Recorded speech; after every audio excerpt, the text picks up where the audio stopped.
Upadesha Sastri, 155, Sloka number 165, continuing our contemplation on Sloka number 165. The teaching of Upanishad is Tat Tvam Asi. You are that. Right? Now, what is this you? This teaching comes in Shvetashvara Upanishad, where his father tells Shvetaketu that thou art that, you are that. Tattvam asi Shvetaketu. Okay. So what is this tvam and what is tat? The tvam refers to you. It's your inner self. And tat refers to the Brahman, the infinite consciousness which is free from any suffering. Your inner self is same as Brahman is said. Right? So when we speak of two things, okay, which are related to each other, we have to tell the relationship clearly. The purpose of telling relationship is to eliminate what is not, to eliminate others which are not relevant. For example, somebody says a black horse. So blackness refers to this horse. Why did he say black horse? To eliminate the white color, to eliminate the red color, and say the black horse. So the blackness is referring to the specific horse. So it, whenever you teach something, it eliminates something, and it shows some relationship. The black horse is black is told as a relationship. At the same time, it eliminates the white horse, pink horse, okay, blue horse, all the other kinds of horses, so that you can isolate it.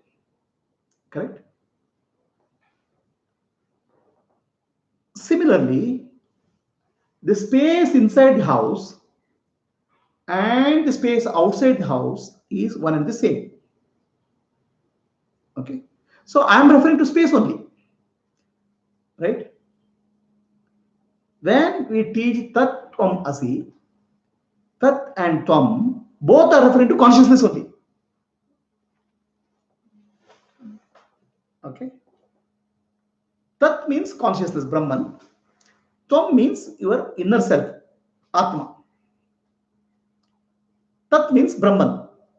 Both are consciousness only. So why are you telling, stressing that consciousness only again? Because you don't know at the mental level, you think you are a body and mind and intellect, which is matter. And that matter you're superimposing on the inner self and think that any suffering for the body and mind and intellect is for me. So now we have to separate, separate his father has to separate Shvetaketu from the matter, the body, mind, intellect. The body, mind, intellect brings the kartrutva and bhoktrutva, doership and enjoyership, which is superimposed on self. That's why Shvetaketu's father says, Tat Tvam Asi, you are Brahman. Here you refers to the inner self, Atman, which is consciousness. Brahman, which is also consciousness. Your inner self is consciousness and Brahman is consciousness. This is what is taught. So that means what is not conscious or not, you have to eliminate. What is matter, you have to eliminate. What is the difference between consciousness and matter? The consciousness is awareness or knowingness. Matter is inert. The stone is matter. I am aware of the stone, but stone is not aware of me. So from this perspective, you have to separate out the body, mind, and intellect from the inner self and associate inner self with the Brahman, which is free from suffering. Otherwise, you are superimposed the body, mind, and intellect on the inner self, Atma, and think that Atma is suffering, I am suffering. So this is the purpose of teaching of Tattvamasi. So in the last, I told earlier that you have to separate out the goggles, the spectacles which you are wearing from the eyes. You have to understand earrings is not my ears. Like that, by teaching Tattvamasi, You are consciousness. The body, mind, intellect are matter. They are not related to you. The suffering is not for you, your inner self, which is real you. This is the teaching.